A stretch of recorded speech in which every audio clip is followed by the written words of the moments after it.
affirmation. Panginoon, Panginoon, salamat po salamat po sa araw na ito. sa araw na ito. Nawa po Nawa po ay marami kaming matutuhan. ay marami kaming katutuhan. Amen. Amen. Magsiupo na tayo. Manatiling nakatayo para sa ating energizer. Ito ang roll your hands. Kaya hilangan natin na sa bridge. Okay? Shake them, shake them, just like this. Shake them, just like this. Shake them, just like this. And roll your hands. Wiggle them, just like this. Wiggle them, just like this. Wiggle them, just like this. And roll your hands. Clap them, just like this. Clap them, just like this. Clap them, just like this. And roll your hands.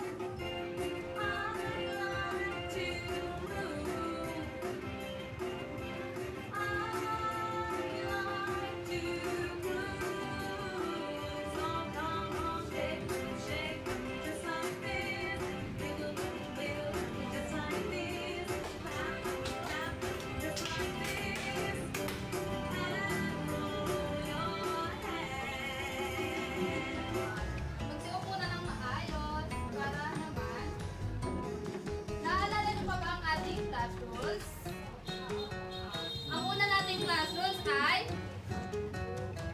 huwag magsasalita kapag nagsasalita si teacher. At huwag makikipag-usap sa kaklase. Very good. At saka magtataas lamang ng kamay kung gustong sumagot. Very good. Ngayon naman, may papakita sa inyo si teacher na larawan. Gusto ko, tukuyin ninyo kung ano yung nakikita nyo. Naiintindihan niyo ba? Opo. Sige, very good. Ito sa unang larawan, ano ang nakikita nyo? Tinutulungan ng mami. Very good. Tinutulungan yung mami. Saan? Kapag wawalis. Very good. And eto, sa pangalawa. Taas ang kamay. Sige na. Ano nakikita mo sa picture? Nagwawalis. Very good. Dito naman, sa pangatlong picture, ano kaya nasa picture? Sige, ikaw na. Naghuhugas. Very good. Eh, dito kaya? Ano kaya to? Sige, ikaw. Pinakalat yung gamit. Sa tingin nyo, tama kaya to? Tama, hindi siya tamang gawin. Eh, dito. Ano kaya to? Hugas. Naghuhugas. Eto, taas ang kamay. Sige, si ano muna, si ano? Ikaw. Ikaw, ano to? Ano nasa picture? Diyan ka na lang. Galapit ang nagtatapon ng basura. Kapag nagtatapon ba tayo ng basura, nagtatapon dapat tayo sa tamang lalagyanan? Very good. Dapat sa tamang lalagyanan, meron tayong nabubulok, hindi nabubulok, at nai-recycle. Eh eto, ano kaya nasa larawan? Nagkakalat. Dapat bang gawin natin to? Oo, hindi natin dapat gawin kasi mahirapan si Mami maglinis. Ngayon naman, nandito yung mga salita na maaari nyong marinig sa ating talakayan. Sasabihin ni teacher yung mga ibig sabihin nito upang mas maintindihan ninyo yung ating aralin. Naiintindihan niyo ba? Opo.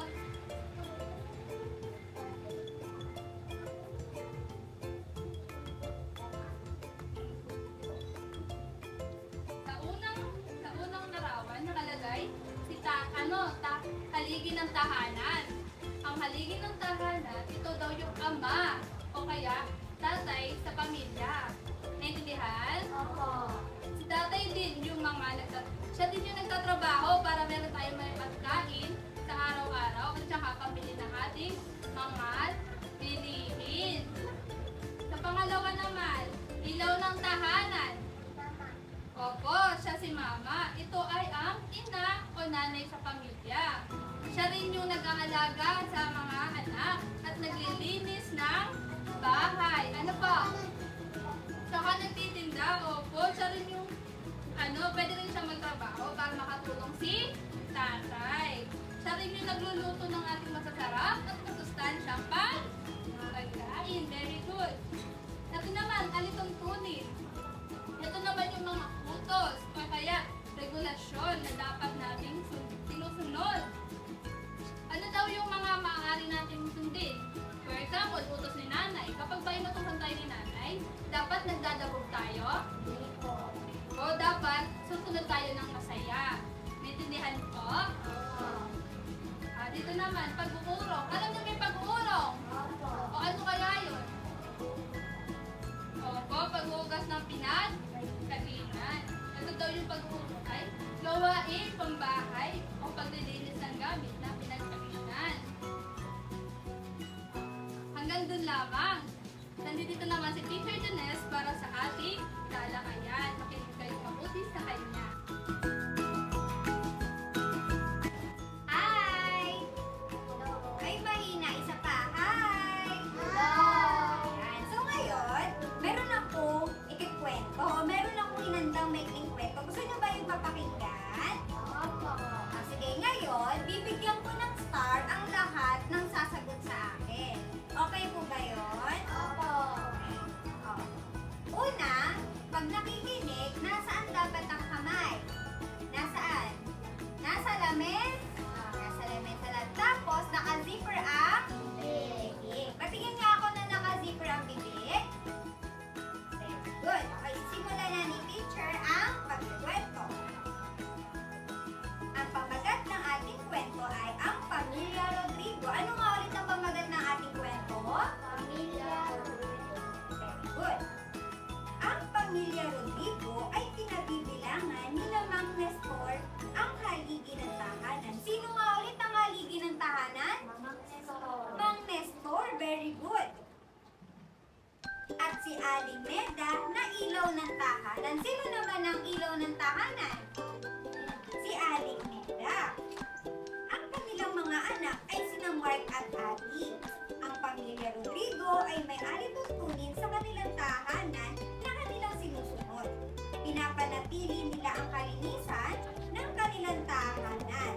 Ang ginagawa nila Mark at Ali ay ang pag-uurong ng kanilang pinagkainan at pagbawalis sa bakuran. Kayo ba mga bata, nag-uurong ba kayo?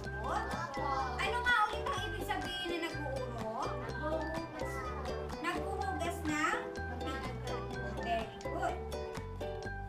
Masaya nila itong ginagawa, kaya naman pinatutuwaan sila ng mga tao. Ang Pamilya Rodrigo ay laging nagpapanatili ng malinis at maayos sa tahanan at masayang pamilya. Nagustuhan niyo ba ang ating kwento?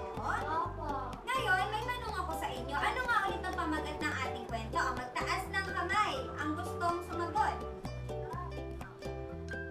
Yes, anong pamagat ng ating kwento? Ang pamilya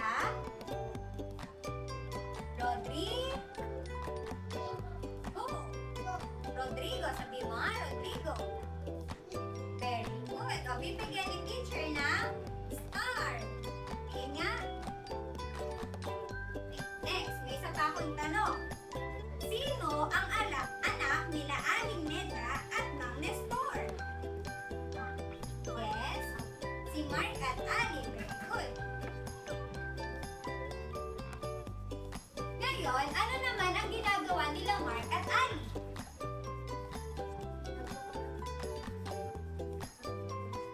Very good. Nag-uurong ng pinagkainan at nagbawalis ng bakuran. Ngayon, narito ang mga halimbawa ng mga alituntunin sa tahanan. May papakita ko sa inyo mga larawan. Ang una ay ang isang alituntunin ng pamilya ay ang pagtatapon ng basura. Ginagawa niyo ba to? Opo. O sige nga, sino ang gumagawa ng ganito sa tahanan? Very good. Dapat tayo nagtatapon ng basura para tayo ay laging malinis. Next. Ito. O sino dito ang naghuhugas ng pinggan? Very good. O sino naman ang tumutulong sa kanilang nanay na naghuhugas ng pinggan? Very good. Next.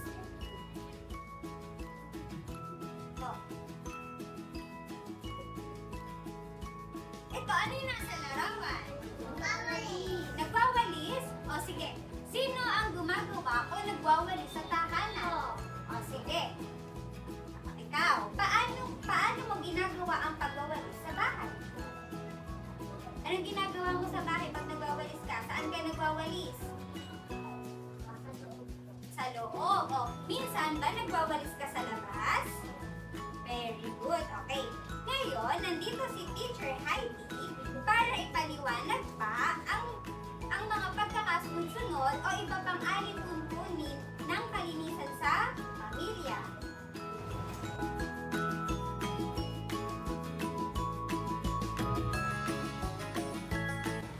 Para sa iba pang halimbawa, di ba kanina binanggit ni Teacher Junas yung nagtatapo ng basura, tama?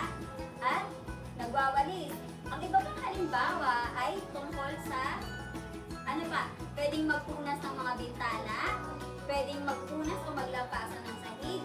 At tutulungan niyo pa si nanay sa iba pang gawa. Ano na? Naglalaba, pwede din yun. Ano pa? Nagtutupi ng damit, syempre pagtapos maglaba ay magtutupi naman ng damit. May iba pa bang syempre, o nga pala, isasampay mo pala muna yung nilabhan. Naglaba, nagsampay, at pagkatapos ay tutupiin na yung damit. Very good. So, ano ba kaya ang iba pang halimbawa ng mga alituntunin sa bahay? Ayun na, binanggit lang ni Teacher Junes. Tama na. Pagpupunas ng sahig, very good. Oh, pagtutupi ng pinaghigaan. Teka, nakalimutan ko bigyan ng star. May pangalawang star inanak. Very good. Okay, salamat sa sumagot. Sa tingin nyo, bakit kaya mahalaga na gawin natin yung mga alituntunin na iyon? Very good. Ano daw sabi? Para hindi magkasakit at maging malinis sa ano na? Siyempre, maliligo din. Kailangan. Sino ba naliligo? Ayun, very good. Sino nagwawalis? Nagwawalis? Very good ha, nagwawalis. So, ano pa ba ang pwede natin gawin? Ha? Nag-uurong? Nag-uurong ka na? Wow, very good naman. Tinutulungan mo si Mami. Oh, very good. So, mahusay mga bata. Ngayon, bigyan ninyo ang inyong sarili ng love tutuklap. Paano yun? Tuturo ni teacher. 1, 2, 3. 1, 2, 3. Love ko to. Okay? O sige nga, tayo nga mga anak. Sundan si teacher. 1, 2, 3. Stop. Padyak ng tatlo. 1, 2, 3. Love ko to. Okay?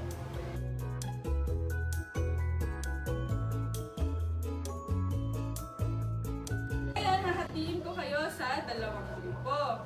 Kayo yung group A, at kayong dalawa naman yung group B. Para sa group A, bibigyan kayo ni teacher ng gawain na kailangan nyong hulayan. Nakalagay dito sa panuto, hulayan ang mga larawan na nagpapakita ng kalinisan. Inyong gagawin ay hulayan nyo kung ano yung mga nagpapakita ng kalinisan. Para naman sa group B, meron ako dito mga puzzle. Bubuin ninyo ang mga picture o larawan na nagpapakita ng kalinisan. Bibigyan ko kayo ng 5 minuto para matapos ang inyong gawain. Ngunit bago kayo magsimula, makikita ko na kay teacher, meron akong pamantayan. Una, kailangan nagagawa ng maayos ang gawain. Pangalawa naman, tahimik na gumagawa. Pag nagawa nyo to, bibigyan ko kayo ng 5 star. 5 star. Okay, may mga katanungan ba? Maaari na kayo magsimula.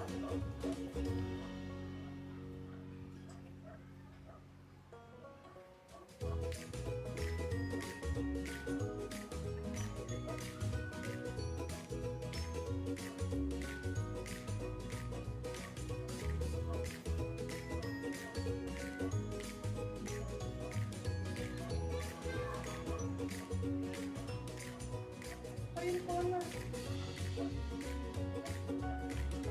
Pwede nyo siyang gawin ganun.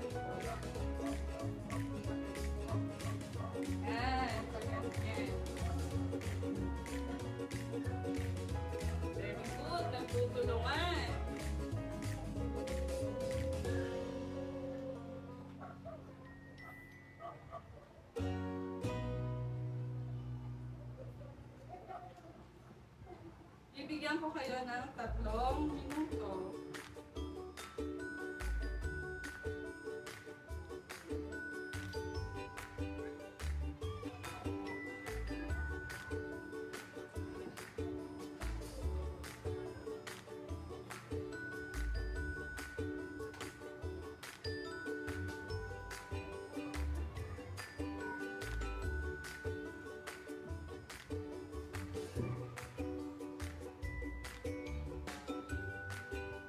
Tapos na.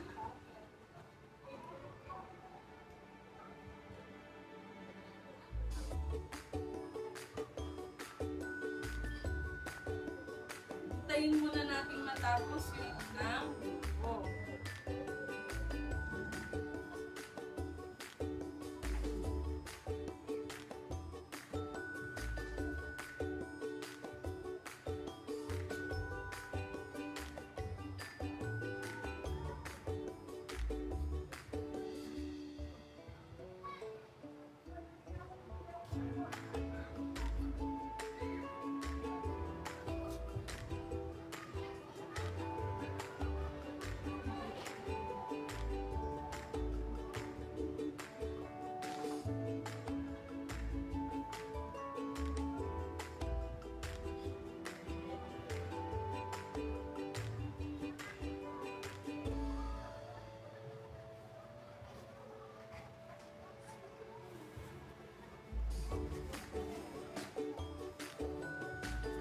Meron na lang kayong 20 minutes.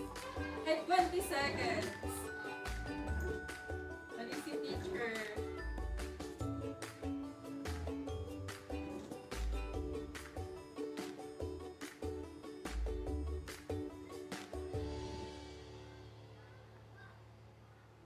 Ten seconds.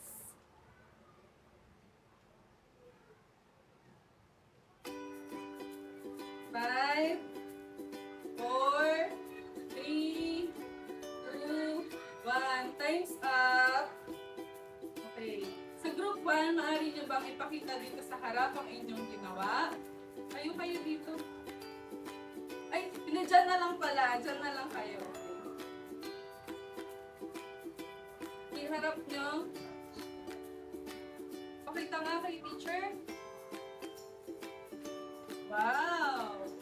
Tama ba ang ginawa ng group 1? Tama, dahil sa unang litrato ay pinakita ang tumutulong yung bata sa paglalaba. Sa pangalawa naman ay naghuhugas. Sa pangatlong litrato naman ay nagwawalis. Ito, ano kayang ginagawa niya? Nagkakalat. Very good. Palakpakan nga natin ang group A.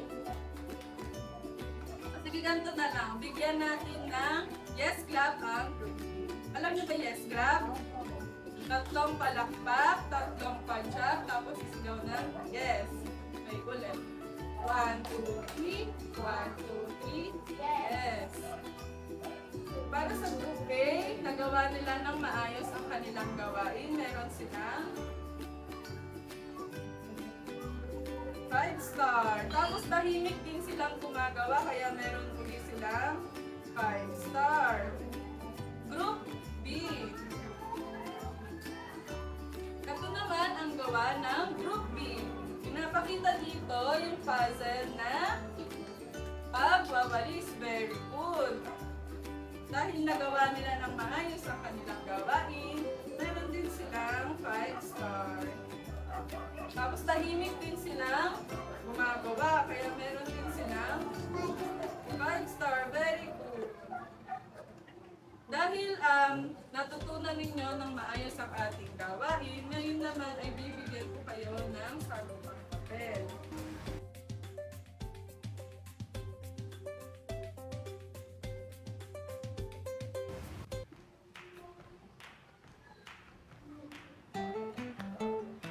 Ilabas ninyo ang inyong mga panglat. Lalagyan ng pangalan, tapos nakalagay dyan sa panuto na lalagyan ng heart kung ang nakasulat ay nagpapakita ng alituntunin sa kalinisan. Tapos, Opo, tapos pag XX naman po, pag yan, hindi nagpapakita ng kaligtasan. Meron dyang blanco o padlang. Doon yung ilalagay kung X or R.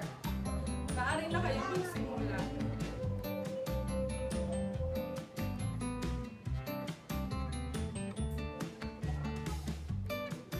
Babasahin ni teacher kasi hindi pa sila marunong bumasa. Number 1, nagpupurong ng pinagkainan.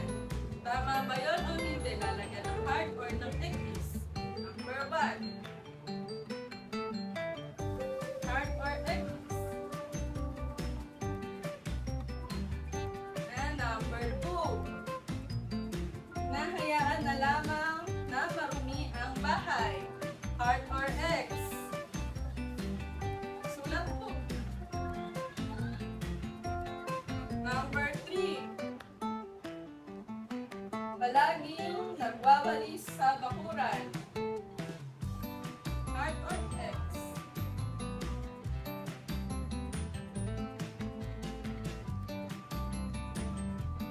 Number 4. Sila Ali at Mark ay laging binabalik sa tamang lagayan ang kanilang gamit. Heart or X?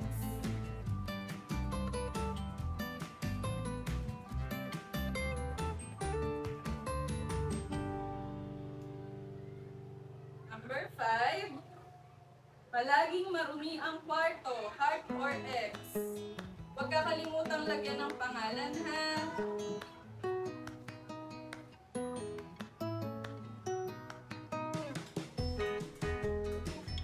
Opo.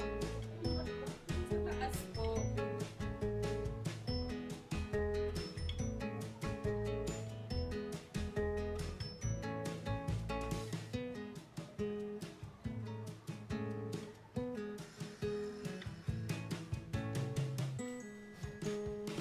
Taas ang kamay kung sino yung mga tapos na. Hintayin natin yung mga hindi pa tapos.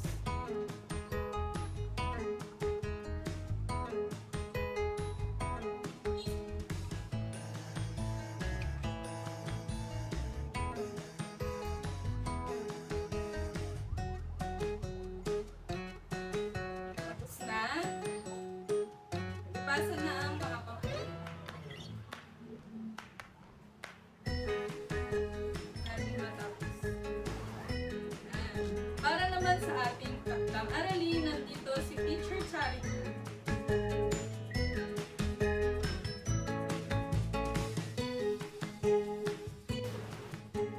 Go.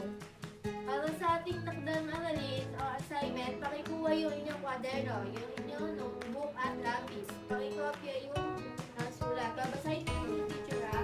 Gumupit o gumuhit ng larawan ng alituntunin sa kalinisan na inyong ginagawa sa tahanan.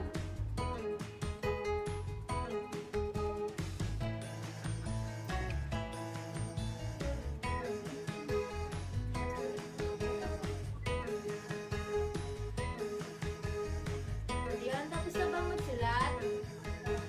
Ayan, maaari na pakiligpit yung inyong mga gamit, pakilagay na sa inyong mga bag. Pakiligpit na lahat at tatayo na tayo para sa ating closing prayer. Tayo na lahat.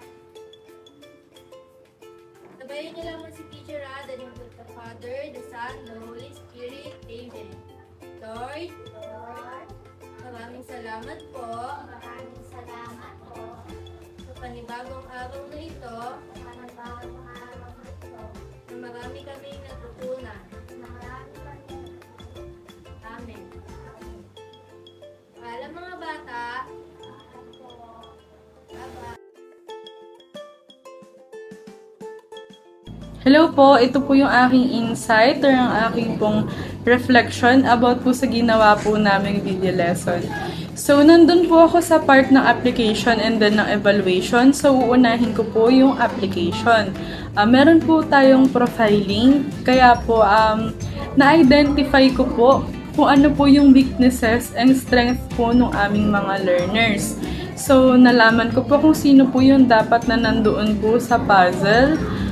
kung sino po yung dapat nandun po sa group na magko-color. So, nakita ko naman po, habang ginagawa po namin yung activity, na nai-apply po nila kung ano po yung mga natutuhan po nila nung tinuro po yung aming topic na kalinisan po.